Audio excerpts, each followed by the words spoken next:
in carunculai, mate for miss. Vagina is a potential canal. Hello everybody, welcome back to the channel. My name is Evelyn and I'm a registered midwife. On Midwife's Diary, we talk about everything maternal and newborn care. But for today, we are not going to be talking about maternal and newborn care because the month of May is the month for nurses and their midwives. And today being the 5th of May, which is International Midwives Day. So today, guess what? I have with me my colleagues over here. We are going to be talking about the whole experience about being a midwife, the journey, the good times, the bad times. Trust me, Charlie, you're going to enjoy this session. So sit back, relax as we take you through.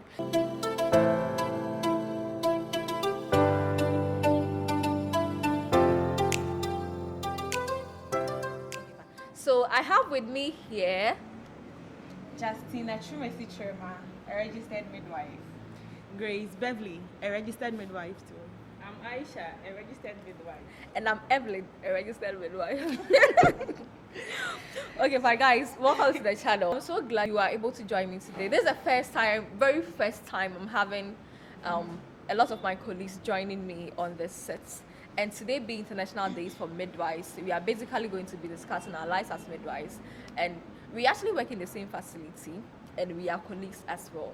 So I wouldn't want to waste much of your time and then pull your legs too much before we get into the main gist. So let's just get started.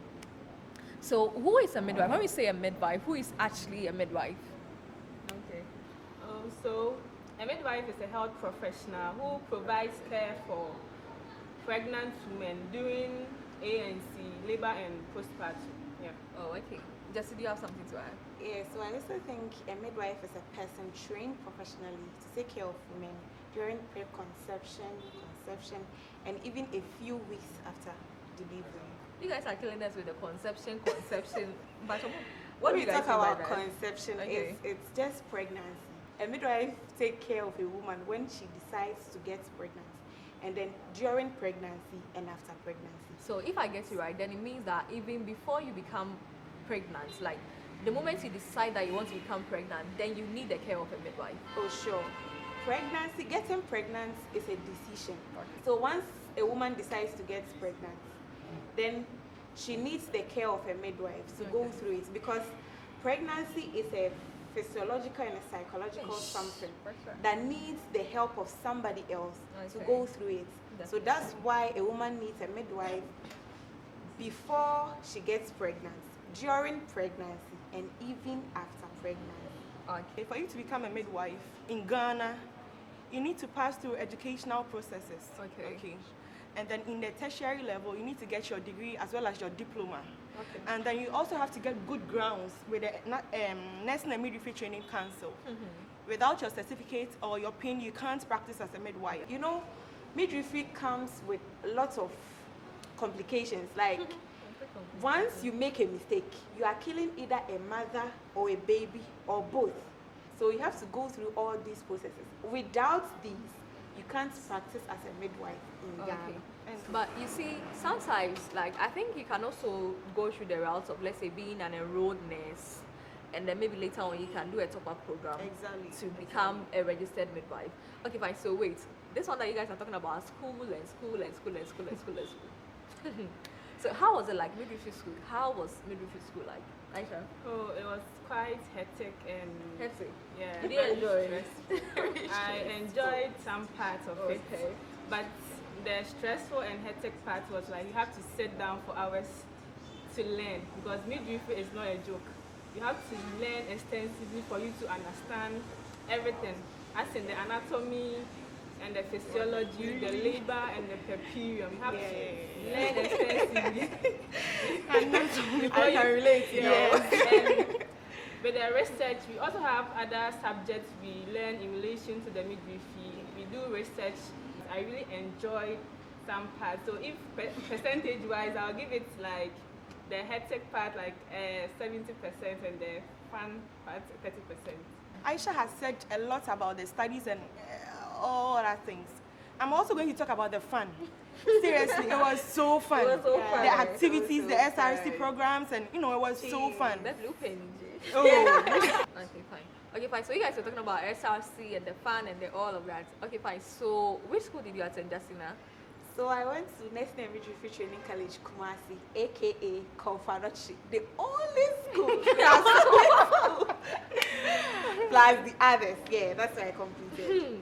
So when Konfanochi students talk about SRC, we mean SRC celebration, not any other Wahala SRC. We know what we are talking about. Yeah, I went to the same school with them. yeah, Of course. of course. That's why I'm doing. I need a counterpart. Like I need someone. Like the same school, so we go through You guys shouldn't have sat together. the trips, the 3-day trips, The tours. the tours, Seriously. the food draws. You know, It's okay. they went to school for chilling. They went to school for chilling. That's what Yeah. they We also studied. That's why we are here studied. today. Exactly. Okay, but Aisha, what about you? I also went to St. Michael's Midwifery Training School Oh, from okay. so. From Yeah. so. Oh, okay, that's nice. So what really made the school so excited for you? Same as ours. Okay, fine. So I went to the university. I went to UDS Tamale campus, and with us, because it wasn't just like a midwifery school. It wasn't like we are just doing midwifery things. It's like a university. You can do whatever you want to do. So it was. I think. Should I say it was fun? Yes, it was fun, but it won't be like solely centered on like what's it name? Not fun. And it was a health campus and all of that. So I think with the nursing and training institutions, there is some kind of strictness there, some Yeah. rules and regulations That we that have you to have to follow. follow. Yeah, But with the universities, I think everything Freedom. goes. Yeah. No, not like freedom. The way you're saying freedom, maybe the freedom Oh, sound but like a that's bad it. thing. That is it. It's Freedom. University. I mean, we still came out fine. Okay, fine. So, but wait, so there was nursing and then there was midwifery. So, why did you choose to become a midwife instead of becoming a nurse? For personal reasons, I became a midwife. Do you all know that I'm a better asphyxia baby? Wow. Right. That's why she's So hyper. what Hey, was please, so what was your birth weight? 3.5. Oh, It But it was, CP. it was, And it now was, had oh, an please. ACP. Vacuum extraction. Oh, seriously. Vacuum It took, extraction. it took a competent midwife to Save bring me your this life. far. We always save lives, and as you all know, midwives save lives. Yeah. So that's why I also chose to be a midwife. Okay. So I also think that growing up, I decided to work in a health facility. And I didn't know what exactly I was supposed to do in the health facility. But then I always knew I would be somebody working in a In hospital. the hospital, okay. My big sister is actually an emergency nurse. Okay. So she talked to me about being a nurse, going to the ward, taking care of people. And then she also talked about midwifery. Okay. So I sat down and I decided that the feeling of bringing a new life into the world is something else. I know, right? Knowing that you are the first person to see Yeah. a baby, even before the mother Child, is yeah. alive. Yeah, so Of course. I decided to go in for midwifery so that I can experience this part of life. And truth to be told, I'm loving it. Okay. Yeah. Wow, I'm glad. Okay, fine. So right now, I kind of feel bad because it looks like all of you knew like what the program was about and you knew why you liked the program. But with me, it was a bit different. I see. Okay. Tell us. So the first time I heard of midwifery, okay, fine, we knew midwives, but we knew them as like they conduct labor. That's what I knew about midwifery.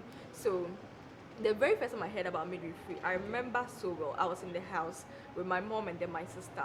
So my elder sister was applying to like a nursing and midwifery training college.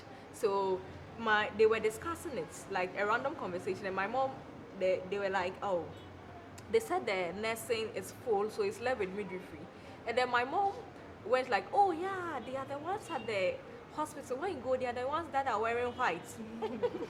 So I remember I was sitting there, I think I was reading a book or something. I didn't say anything. I just smelled to myself like, oh yeah, my sister will be doing something important. So when she goes to the hospital, so like, it's a nice job. So that was basically like the only thing I knew about midwifery. And midwifery actually sounded nicer.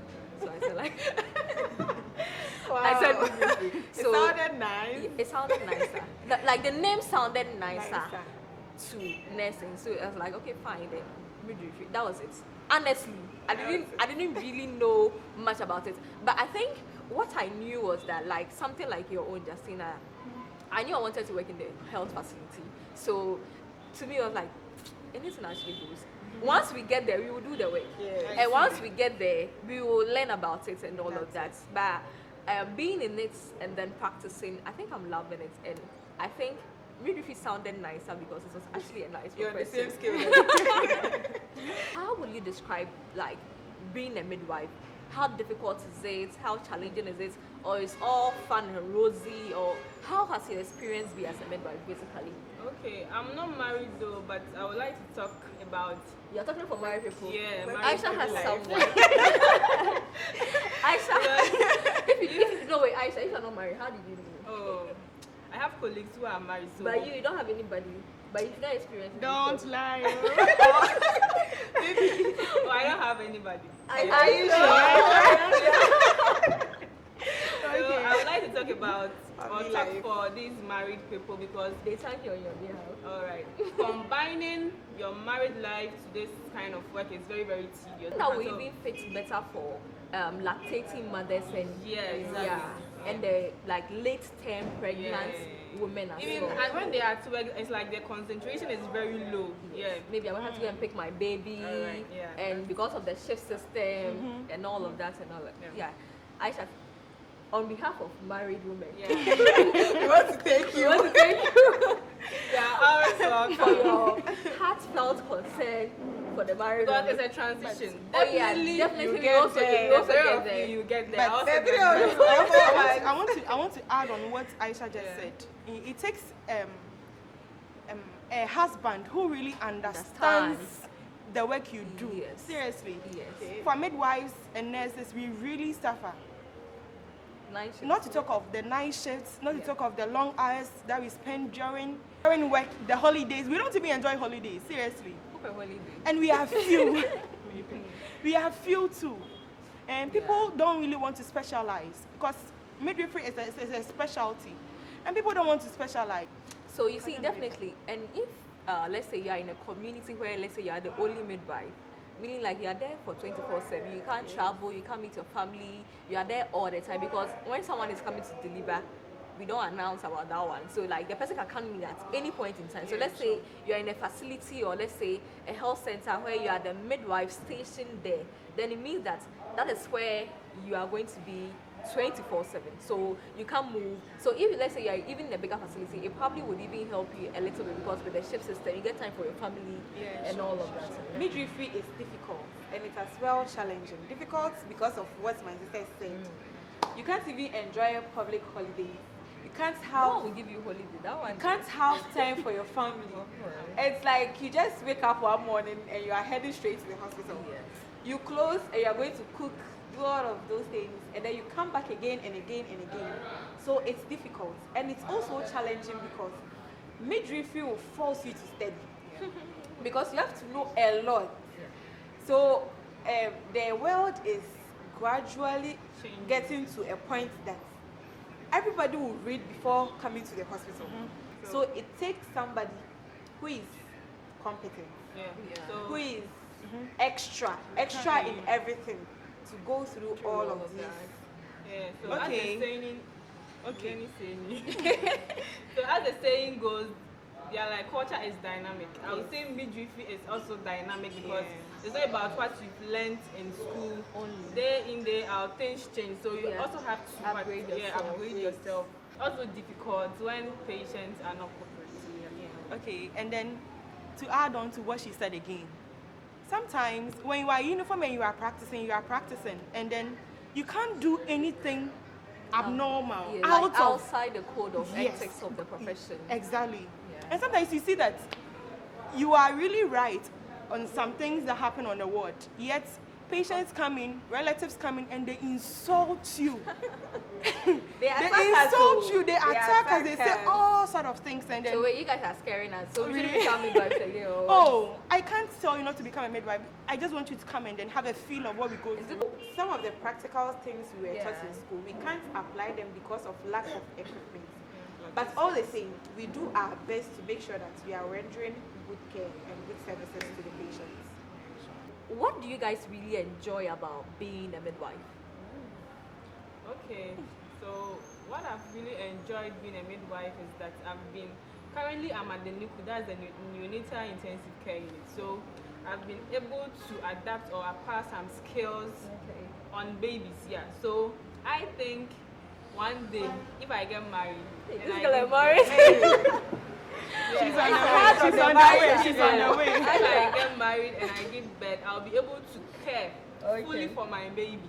Yeah. Okay. So I think that's the only skill or knowledge that I think I have really acquired at the NICU. Okay. What about you, Beverly? And after we are all at the NICU, and after a baby has been brought to your ward, you know this baby is critically ill, and in the end, all the steps, everything you planned on doing for the baby has been done, and then baby is fine and baby is going to the house healthy. That's the most that makes me happy. Okay, that's how the work is. You receive babies critically ill, and then in the end you realize that all the goals and everything that were set has been achieved, and they are healthy and they go home peacefully. That's what makes me happy as a midwife and a NICU midwife too. So like I said earlier, midwifery is lovely.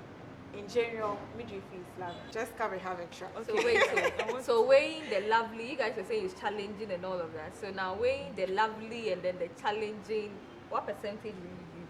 Okay, I'm good in percentages. Mathematician, let's I go. think with the loving part, I'll give it like 95. And the challenging part, a 5%. Actually, sure. Because if you let that challenging part overcome the loving part, I think there is always going to be a problem with your care, the care you are rendering to like patients. So in all, I think you will give the loving part a very high percentage. Okay. So, what has been your worst experience as a midwife? There was this woman that came to our hospital, okay. We all know that for nurses, we practice the modern medicines, as in the contemporary medicines, okay. And then this woman also had the belief in the orthodox and a whole lot. So she came to our ward in labor. We prepared her, we put her on the couch, we positioned her, and then, you know, everything was set. Okay. The first rule she gave was, Antoinette, please, don't inject me. Don't try going into the uterus to bring anything out. Hey. For real. For real, sisters, it wasn't easy. So we had to try as much as possible to fall within the laid out rules. She has given to you.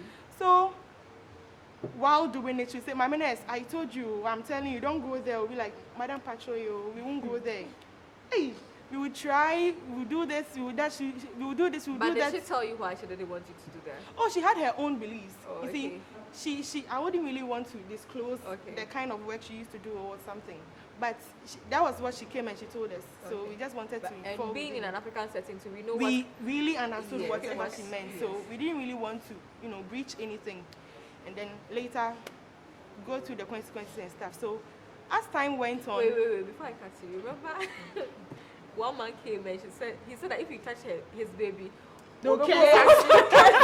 Yeah, I really remember Don't that. touch my baby. Don't touch my baby. The baby is on the ward. Now you are telling the nurses not to touch your baby. Like, what do you mean? You had a very once nursing the baby. Yeah. Touch my baby, I'm going to curse you. I'm going to curse you.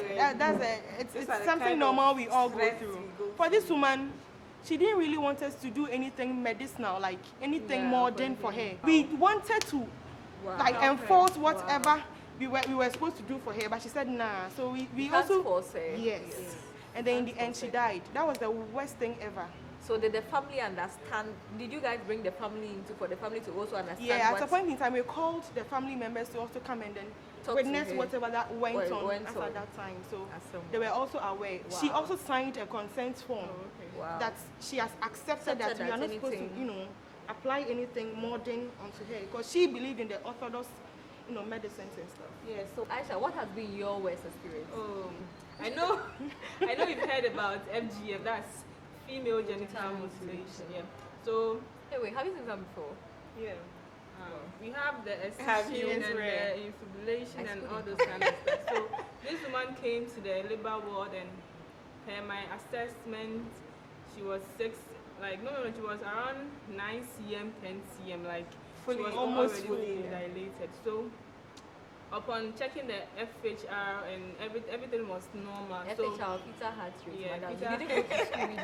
the fetal heart rate was normal. The SFH was okay, like for like the SVG. So For spontaneous vaginal delivery. Okay, so I was the one going to help or assist this woman deliver. So upon the assessment, I saw that this woman has undergone this FG, and that's the female genital mutilation, and it was the complete one. Wow. Like the minora, the majora, and the clitoris has been cut off and sutured together. So the place was scarred and then... Yeah, and you know scar, it doesn't stretch. Yes. So the delivery was quite very difficult, but the woman had a very big tear. There was a tear that extended to the anus. So I think that was the worst thing or worst experience that I have. How far do you want to take this whole nursing? If, let's say, I want to become a very big woman in midwifery, which steps and which ranks will I have to go through to become a very big person in midwifery? Where will I have to start from? So you start from graduating from either college or university. At school, you are a staff midwife. Okay. After some years, you become a senior staff midwife. After another year or years, you become a midwifery officer, senior midwifery officer, principal midwifery officer, deputy director of nursing services, then director of nursing services. Then the highest rank is chief nursing officer.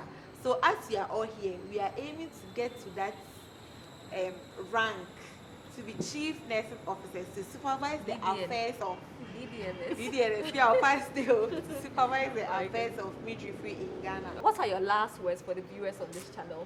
We are so glad that you guys came today. We are glad to you too for having us. So Midwives Diary is an educative channel. So I'll urge you guys to like and subscribe to her channel for our channel. for more educative videos. Yeah. Oh, okay, Beverly. I also like what she said. Say your own. I know you want to know lots of things about nursing and midwifery, and the best means for you to know all these things is when you subscribe to Midwives Diary. We have lots of things for you. Okay, I wouldn't want you to miss it, and it's really educated. So kindly subscribe to the channel, and then you share money when you subscribe.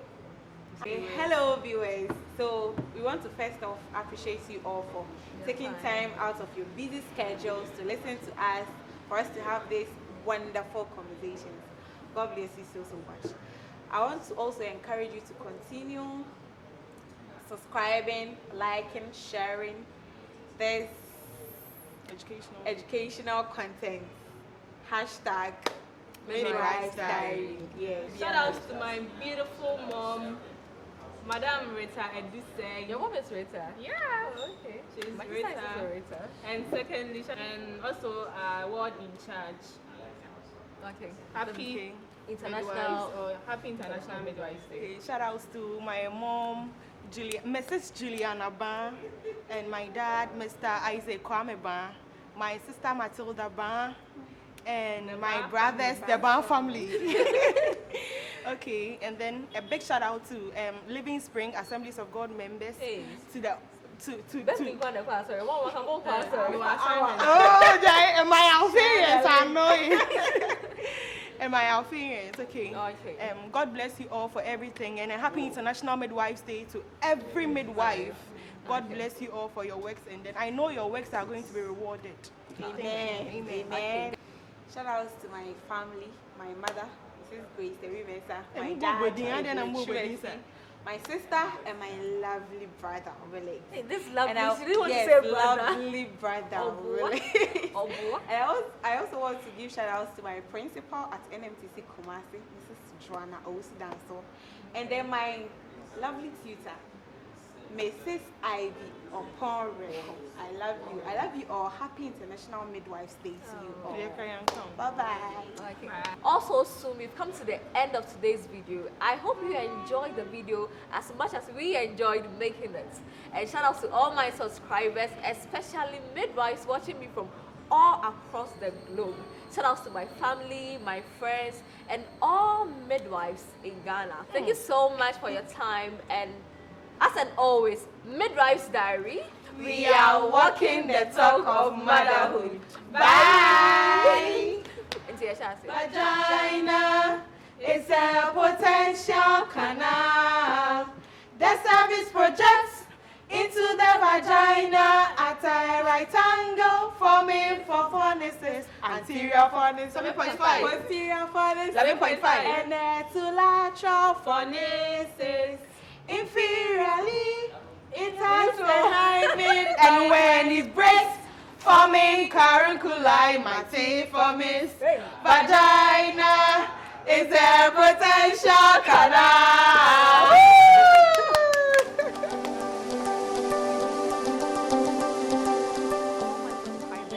Especially midwives watching me from all across. Especially My enemy. midwives. You are my enemy. You are my enemy. Man, can you have a